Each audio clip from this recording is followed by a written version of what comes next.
ሚስት ነሽ ማለት ወጥ መስራት አይደለም ሚናሽ። እንጨት ፈልጠው ምግብ ሰርተው የሚያምሩ ሴቶች ላይ አይመስለኝም ይሄ ክርክሩ። እንደ አባት ሄደህ ሰርተህ ገንዘብ ስታመጣ ወደ ታይ ይዋል አይደለም። እግዚአብሔር የሰጠህን ኃላፊነት እየተወጣህ ነው ያለው። ለእናት ኩክ ማድረግ ሊጠበቅብሽ ይችላል። ውለታ ይዋልሽ አይደለም። ቅመሙ ዋናው ነገር ፍቅር ነው።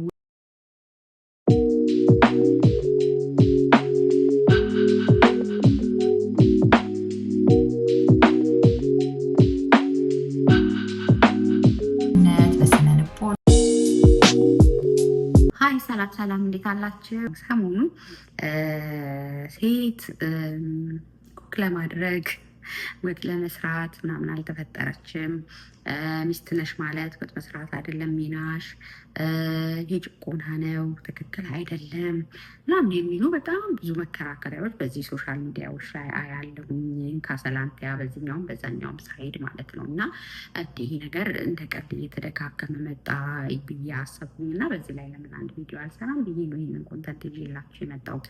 ለምን መሰላችሁ ይህን ኮንተንት ይዤላችሁ የመጣሁት? በተለይ ወጣት ሴቶች፣ በማደግ ላይ ገና ያሉ ሴቶች፣ ደግሞ ትዳር ላይ ያሉ ሴቶች ትክክለኛ የሴትነትን የሚስትነትን ኃላፊነት በአግባቡ ተረድተው የሚሆኑ ሴቶች ዲስካሬጅ እንዳይሆኑ ያ ነው ትክክሉ ብለው ወይም በጣም የተጨቆኑ አይነት ነገር መስሏቸውም እንዳይሰማ።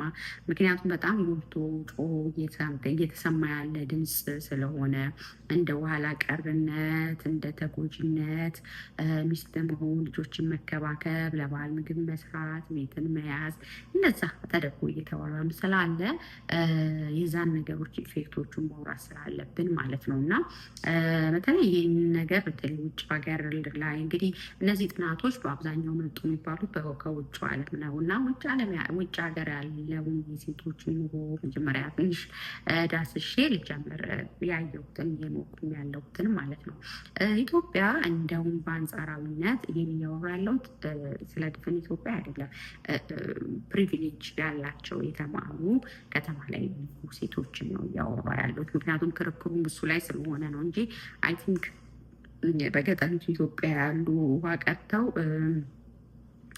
እንጨት ፈልጠው ምግብ ሰርተው የሚያምሩ ሴቶች ላይ አይመስለኝም ይሄ ክርክሩ የመጣው ከተምነን ትንሽ ተምረናል እውቀት አለን ብለን በምናስብ ሴቶች ላይ ያለን ይህን ሀሳብ አዲስ ሀሳብ አይደለም።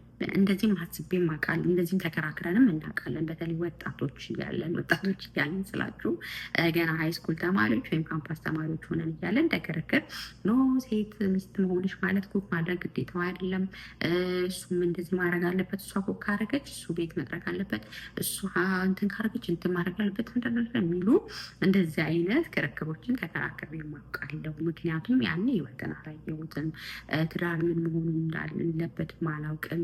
ቤተሰብ የሚባለው ነገር ትክክለኛ ኮንሰፕቱና ምስሉ ስላልነበረኝ ማለት ነው። እና አሁንም እንደዛ እየተከራከሩ ያሉ አንዳንዶቹ አላገቡም። ካላገቡ ደግሞ ይህን ነገር በደንብ አንደርስታንድ አድርገውታል ብዬ አላስብም። ግን ደግሞ ይህንን ማይንድ ሴት ይዞ መግባት ግን በራሱ ጤናማነት ስላልሆነ እዛ ላይ እንነጋገሩ። በመጀመሪያ እንደምንደርደሪያ ትዳር ምንድን ነው ብለን እናስብ። ትዳር ማለት እንግዲህ እንደምታውቁት ሁለት ፈቃደኛ የሆኑ የተወዳደዱ ተመራርጠው ህይወት ዘመናቸውን አብረው ሊቀጥሉ የሚፈልጉ ሰዎች ጥምረት ነው፣ የቤተሰብ መሰረት ነው አይደለ? ያ ማለት ትናንት እናትና አባታችን እነሱ ተጋብቶ እኛም ወልደው እንደዚህ እየቀጠለ ያለ ሰው ትውልድ የሚቀጥልበት ሁለት የተዋደዱ ሰዎች የሚሄዱ ወንድና ሴት ሆኖ ተጋብተው ትውልድን የሚያስቀጥሉበት ህይወትን በጋራ የሚኖሩበት የሚተጋገዙበት የፍቅር ጥምረት ነው እንጂ በግዴታ እንትና ተብሎ ከዛ እንዲህ ካረከኝ አልኖርም እንዲህ ካረግሽ ደግሞ እኖራለሁ ተባብሎ ውል ተፈራርሞ አይደለም አይደለ? በቃ መታመን፣ መዋደድ፣ መፋቀር ሊያኖረው እንደሚችል ተግባብተው ተፈላልገው የተጋቡበት ተቋም ነው። ይሄን የምናነሳው መሰላችሁ። አሁን ላይ ያለው ክርክር ወጥ የሚያሳካሽ ከሆነ ቤት ውስጥ ገንዘብ እንዲሚያደርግ ከሆነ እንደዚህ የሚያደርግ ከሆነ ትክክል አይደለም ምናምን፣ አንተም እሷ እንዲህ የምታደርግ ከሆነ እንደዚህ የምታደርግ ከሆነ ምናምን የሚሉ ይሄ እንዲህ ተለጠጡ የተወጣጠሩ በቃ አንተም አትንካ የኔም አልነካም፣ አንተም ኃላፊነትን ተውጣ፣ እንደዚህ አደርግ የኔም እንደዚህ፣ ከዚህ መስመር በኋላ ኔ ነው ከዚህ የሚሉ አይነት አተካራዎች አያለሁኝ። እና ይህ ነገር ትዳር ነው እውነት በሁለት በተዋደዱ ሰዎች መካከል ያለ ነገር ነው ምንድን ነው እላለሁኝ። በቃ ይህ መክተፊያ ከከተፍ ቀጥሎ እሱ ከማጠር እንደዚህ እቃቃ ጨዋታ አይደለም። ሰዎች በጣም በእውነት በተለይ ትዳርን ያላወቃችሁ ሰዎች እንደዛ አይደለም። ህይወት ዘመንን ሼር ለማድረግ የህይወት ዘመንን በማጣትን በማግኘትም ከድስቱ ከመክተፊያው ይሄ አንድ ካረክ ሁለት ከሚለው ያለፈ ህይወታችንን ሼር፣ አካላችንን ሼር፣ ስነልቦናችንን ሼር፣ ኤቭሪቲንግ ሼር አድርገን ወደ አንድ አካልነት የምንመጣበት ሁለት ሰዎች ያለን ትዳር ውስጥ ያሉት ይሄ በጣም መሰረታዊ ነገር ነው። አንድ አካል ነው የምንሆነው። ሁለት የተለያየን ሰዎች ግን አንድ አካል ነው የምንሆነው። አንድ አካል ስንሆን ማለት አንድ አካል ነን። በቃ አንዳችን ለአንዳችን የምናስብ አንዳችን ለራስ አካል ለምሳሌ እኔ እኮ ለራሴ ኮክ አድርጌ ብበላ እንዴት ለራሴ ኮክ አድርጌ በላው እላለሁ። ለራሴ እኮ ስለሆነ ነው የራሴ አካል ማለት። ልብሴን አጥቤ ብለብስ እንዴት አጥቤ ለበስኩኝ ይሄ ጭቆና ነው እላለሁ። እንዲ አይደለም፣ ለራሴ ነው ያደረኩት አይደለም። ቤት ጠረኩኝ ለራሴ ነው። ወጪ ሰርቼ ገንዘብ አመጣሁ ለራሴ ነው። ትዳር አንድ አካል ነው። ለአንድ ለራሳችን የምናደርገው ነገር ነው እንጂ ይሄ ለሌላ ወገን የምናደርገው አድርገን ስናስበው ነው ዳገት የሚሆንብን ማለት ነው። ስለዚህ በጣም አሁን ይህንን ክርክር እያስኬደ ያለ እንዲህ ካረግሽለት እንዲህ ካረግለት ነው እንደዛ አይደል። ለራስ ነው የሚደረገው።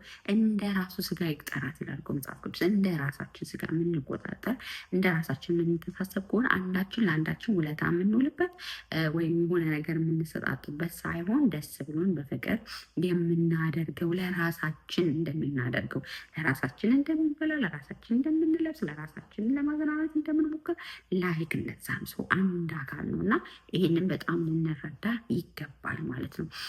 ሌላው በጣም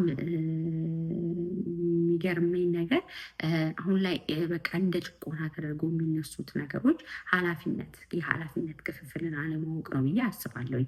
በጣም ረጅም ክርክር እየሰማሁ ነበር ባለፈው ሳምንትም አንድ ሶሻል ሚዲያ ላይ እና የኃላፊነት አለማወቅ ለምሳሌ ባል ሲሆን አንድ ሰው ምንድን ነው ኃላፊነቱ? ምንድን ነው እግዚአብሔር እንደ ባል የሰጠው ምንድን ነው? ለምሳሌ ራስ እንዲሆን ያ ማለት ያን ቤተሰብ እንዲመራ ነው። ቤተሰቡን በመምራት ውስጥ ብዙ ነገር አለ። ራዕይ እንዲኖረው፣ ቪዥን እንዲኖረው፣ ገንዘብ ፕሮቫይድ እንዲያደርግ አይደለ እንዲያስተዳድር እግዚአብሔር ያንን ኃላፊነት ለወንድ ነው የሰጠው። ሰው እሱ ሰርቶ ውጭ አምጥቶ ውጭ መስራት መማር ምናምን መጥፎ ነው እያልኳቸው አይደለም። እሱም ማድረግ ጥሩ ነው ለሴቶችን ብናደርግ፣ ግን ደግሞ እሱ ዋናው ተቀዳሚ ተግባራችን ኃላፊነታችን አይደለም። እሱን ባናደርግ ሚስትነታችንን አይጎልም። እሱን ሳናደርግም ሚስት ሆነን መቀጠልም እንችላለን። እሱን ብናደርግ ደግሞ ተጨማሪ ፓወር ነው፣ ተጨማሪ ኤነርጂ ነው፣ ተጨማሪ ገቢ ነው። ዊች ኢዝ ፋይን። ግን ደግሞ እሱ የቤቱን ኃላፊነት ወይም የሚስትነታችንን ኃላፊነት ሊያስበን የሚገባ ነው ብዬ አላስብም ማለት ነው። ወንዶችም እንኳ አሁን ለምሳሌ ፕሮቫይደር ነው ቤት ራስ ነው ምናምን እንላለን። አሁን ባለንበት ዘመን ጓዳውንም ኩሽናውንም እንተጋገዛለን። እንደ ዕቃ ማጠብ የሚችለውን ኩክ ማድረግ የሚችል ከሆነ ያደርጋል። ያንን ማድረጉ ግን የፕሮቫይድ የማድረግ ዋናው የእሱን ኃላፊነት እግዚአብሔር የሰጠውን እግዚአብሔር ይሄ ነው ስፍራ ከሆነ ያስቀምጠውን ቦታ የሚከልልበት የሚቀማው ያንን ቦታ እንዲቀያየሩ የሚያደርግ ከሆነ እሱ ጋር ነው ችግሩ እየመጣ ያለው። አሁን ላይ የምሰማቸው ክርክሮች እየሰማሁ ዛሬ የሚዋልኩት አንድ ክርክር ነበርና እንዲመጣ ያደረገው የሚና የኃላፊነት የሪስፖንሲቢሊቲ መደበላለቅ ስላለ ነው ብዬ አስባለሁ ወይ ማለት ነው። እና ደግሞ በጣም በጣም በእውነት ይሄንን እንድታስተውሉ የምፈልገው ወንድና ሴት አይደለም፣ ባልና ሚስት ነው እያወራ ያለው። ስለዚህ ክርክሩም ያለው ባል ለሚስት በሚያደርገው ሚስት በባል ለምታደርገው። ቅድም ለመነሻዬ ላይ እንዳልኩት እነዚህ ሰዎች ያያያዘው ፍቅር ነው፣ ፈቃደኝነት ነው። ሰው እነዚህ ሰዎች ወደ አንድ አካል የመጡ ሰዎች ናቸው። ስለዚህ ሁለቱ ግን የራሳቸው ሪስፖንሲቢሊቲ አለ። ይሄኛውም የራሱን ሪስፖንሲቢሊቲ ይሄኛውም የራሷን ሪስፖንሲቢሊቲ ስትወጣ እዛ ተቋሙ ላይ የሚፈለጉ ሪስፖንሲቢሊቲዎች እየተሟሉ ይመጣሉ ማለት ነው። እና ስለዚህ እኔ ስለተማርኩ ወጥቼ ገንዘብ ስላመጣሁ ፕሮቫይድ ስላደረግኩኝ ባል ነኝ ማለት አይደለም። ይሄ በማንኛውም ሰርከምስታንስ ሊሆን የሚችል አይደለም። አንዳንዴ ደግሞ እንደ ሁኔታው ለምሳሌ በውጭ ሀገር እሷ የተሻለ ትምህርት ተምራ እሱ ቤት ውስጥ የመሆን እድል ለሆነ ጊዜ ሊኖር ይችላል። እሱ ቤት ነው ማለት ልጆቹን የያዘ ማለት ወይም ትንሽ ጊዜ ስራ እየሰራ አይደለም ማለት ባህል አይደለም ማለት አይደለም። ሚስት ይሆናል ማለት አይደለም። ባይሆን ጥሩ ነው።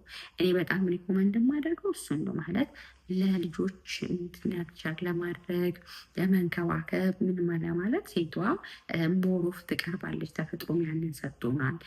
ኢሞሽናልም ይሄ ኢሞሽናል ነገሮችን ሼር ማድረግ እንችላለን። ስለዚህ ይሄንን እግዚአብሔርም አውቆ አለ ሲፈጥረን እኮ ደካማ ፍጥረት ናቸው ብሎናል እኮ ማንችለው ነገር ስላለን ረዳት ስለሚያስፈልገን አንዳችን ለአንዳችን ረዳት እንድንሆን ስለምናስፈልግም ነው ይሄ እግዚአብሔር ስራ ተቋም የተቋቋመው እና ስለዚህ የምንላችሁ መሰላችሁ ይህንን መጀመሪያ ሚናችሁ ላይ ወደ ትዳር ከመግባታችሁ በፊት አንተም ባል ከመሆነ በፊት ምንድን ነው ሚናዬ? ምንድን ነው የሚጠበቅብኝ? አንቺ ሚስት ከመሆንሽ በፊት ምንድን ነው ሚናዬ? ምንድን ነው የሚጠበቅብኝ? እንጂ አንዳንዴ በቃ ሚስት ስለሆንሽ አንቺ እዛ ቤት ውስጥ ስላለሽ ብቻ በቃ ተደስቶ ይኖራል ማለት አይደለም። የሚጠበቅብን ኃላፊነቶች አሉ። አሁን ለምሳሌ ውጭ ሀገር ስንኖር ብዙ ሰራተኛ የለንም፣ ራሳችን ነን አይደል? እንደ እናት ኩክ ማድረግ ሊጠበቅብሽ ይችላል። ውለታ እየዋልሽ አይደለም፣ ባይዘዌ ኃላፊነትሽን እየተወጣሽ ነው። እግዚአብሔር የሰጥሽ ኃላፊነት እየተወጣሽ ነው። እንደ አባት ሄደ ሰርተ ገንዘብ ስታመጣ ውለታ እየዋል አይደለም። እግዚአብሔር የሰጠህን ኃላፊነት እየተወጣህ ነው ያለው። በዚህ ውስጥ ቴንኪ መባባል፣ በዚህ ውስጥ አፕሪሺየት መደራረግ፣ በዚህ ውስጥ መተጋገዝ በምንችለው መተጋገዝ ምንም ችግር የለውም። ነገር ግን አንዳችን የአንዳችንን ቦታ ለመውሰድ ግን ስንፈልግ ወይም ደግሞ ኃላፊነታችንን ስንወጣ እንደተጨቆንን እንደተበደልን ትክክል እንዳልሆነ ባያዝ እንደተደረገን የሚሰማን ከሆነ እዛ ጋር አደጋ አለው ማለት ነው። ምክንያቱም በእንደዚህ አይነት ስሜት ተዳሮ ጤናማ ሆኖ አይቀጥልም። ስለዚህ ያላገባችሁ ሴቶች ስፔሻሊ የሆነ አይድል የሆነ ምናባዊ የሆኑ ነገሮችን አትገምቱ። እሺ ማለት ዳር ውስጥ በቃ እሱ አበባ በትኖ ሻማ ጎዝጉዞ ኮካ አድርጎ አልጋ ላይ ምግብ ይዞልሽ መጥቶ አንቺ ደግሞ ወተሽ ስትመጪ እንደዛ የሚባል ነገር የለም። ህይወት ትክክሉ እውነታው ደግሞ መስማት ያለባቸው ትዳር ውስጥ እየኖርን ካለን ሰዎች ነው። ትዳር ውስጥ ስንኖር ዕለት ተዕለት ቤት ውስጥ የሚደረጉ ኃላፊነቶች አሉ። መተጋገዙ እንዳለ ሆኖ ግን ቦሮፍ ወደ ሴቷ ይመጣል። እሱ ማለት ወንጀል አይደለም፣ ስለምንችል ነው። እግዚአብሔር ለዛ ተፈጥሮ ስለሰጠ ነው። በአንድ ጊዜ ለምሳሌ ህይወት መስራት፣ እንጀራ መጋገር፣ ቤት ማጽዳት፣ ልጆቹን በሴም ታይም ማየት ይሄ እግዚአብሔር የሰጠ ነው። አይሰለችንም። ወንዶቹ ደግሞ በዛው ልክ የውጭውን ነገር ስትራግል ፋይት ማድረግ፣ አዳዲስ ነገሮችን መፈለግ፣ ለቤተሰቡ የሚያስፈልግ ነገር ማምጣት፣ የውጭውን ትግል መታገል እግዚአብሔር በዛ ውስጥ የሰጠው ኃላፊነት። ስለዚህ የእሱንም ኃላፊነት እናክብርለት፣ የኔንም ኃላፊነት እናክብር። ያንን ስል ግን እንደ ድሮ እንትን እጥር አድርገን አይ እሱ በቃ ቃማ ይጠብ የበላውንም አያግዘኝ አይደለም። ከቻለ በፍቅር የሚችለውን ነገር ያግዝ። እኔም ደግሞ ወጥቼ ተምሬ ስራዬ ገንዘብ አምጥቼ ማገዝ የምችል ከሆነና ያ ነገር ቤተሰቤንም ልጆችን የማይጎዳ ከሆነ ውጪ ምንም ችግር የለውም። ግን ሁለታችንም ስንመጣ ቤት ውስጥ ግን ሚናችን አለ። እሱም ዶክተር ሆኖ ከውጭ ገንዘብ ይዞ የሚመጣ ባህልነቱ ሊከበርለት ይገባል። እኔ ምንም ሆኜ ከውጭ ገንዘብ ይዤ የሚመጣ ቤት ውስጥ ስገባ ግን እናትነት ሚስትነት የሚባለውን ቦታችንን ማወቅ አለብን እና አሁን ላይ የሶሻል ሚዲያው እየፈጠረባችሁ ባለው ውዥብር አትወሰዱ። አንዳንዱ ነገር ዌስተርን ጥናቶች እንዲያደርገው ምናምን ነው እሱ እንደ የሚመቻቸው አንዳንድ ጥናቶች ከዚህ በፊት በሌላ ቪዲዮ ብያለሁ እንደ የመነሻቸው ነው። አሁን ላይ እውነት አንጻራዊነት ተብላ በሚታሰቡበት ዘመን ላይ አይደል ያለው ሰው አንጻራዊ ነው ብለው በሚያስቡት እነሱን በሚያስጌጣቸው ጉዳይ ላይ የሚጎትቱት እና ግን እኛ እነሱን ሳይሆን የፈጠረን ፈጣሪ አለ፣ እግዚአብሔር አለ፣ ውስጣችን ያስቀመጠው ተፈጥሮ አለ። እንድንሰማው እንድናዳምጥ ይፈልጋል እና ስለዚህ አሁን ሶሻል ሚዲያው ላይ የሚራገቡ ነገሮች ምናምን አትስሚያቸው። አንቺ ምርጫሽን ማድረግ ትችላለሽ። አሁን ላይ ያ እግዚአብሔር የሰጠን ጥሩ ዘመን ነው አይደል? ሰው ምርጫሽ ልጆችሽን ማሳደግ፣ ልጆችሽን መንከባከብ፣ ባልሽን መንከባከብ ከሆነ ያ ያንቺ ላይፍ ስታይል። ያንን እንደኋላ ቀርነት ያንን ልክ እንዳልሆነ የሚያወሩ ሰዎችን ህይወታቸውን አጥኚ። ሌላ ብዙ አትሄጂ። ወይ አላገቡ ወይ ትዳር አላገኙ ወይ ደግሞ ትዳራቸውን ፈተው ሲንግል ሆነው የማይገባ ክብር የሌለው ኑሮ እየኖሩ።